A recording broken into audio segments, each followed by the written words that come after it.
அனைவருக்கும் இனிய காலை வணக்கம்.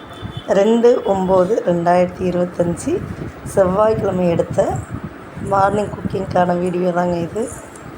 நாங்கள் எப்போவுமே எங்கள் தெற்கு சைடு சாம்பார் தான் ஸ்பெஷல். சாம்பாரில் புளி ஊற்றி வைப்போம். ஸோ அந்த சாம்பார் தான் இப்போ ட்ரை பண்ண போகிறோம். சரிங்களா?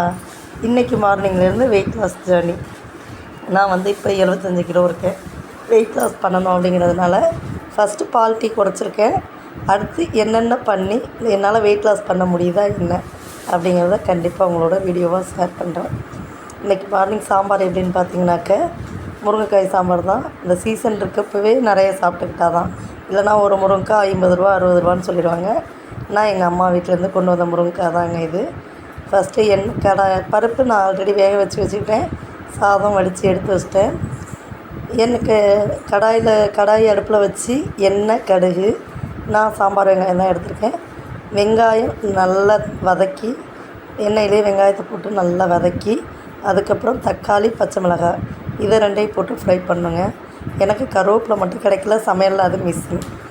நல்லா தக்காளியை வதக்கிட்டு, தக்காளி உப்பு போட்டு மஞ்சத்தூள் போட்டு வதக்கலாம்.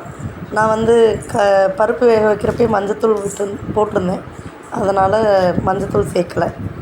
அந்த வெங்காயம் தக்காளி வதக்கினதுக்கப்புறம் முருங்கைக்காயை சேர்த்து நல்ல ஆயில் ஃப்ரை.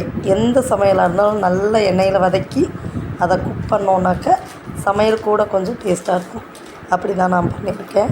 காயும் வதக்கி பருப்பு வேக வச்ச தண்ணியை விட்டு காயை ஒரு 10 நிமிஷம், காயும் நல்லா எண்ணெயில் 10 நிமிஷம் மூடி போட்டு வதக்கி, அந்த பருப்பு வேக வச்ச தண்ணியிலேயே காயை வேக வச்சாச்சு.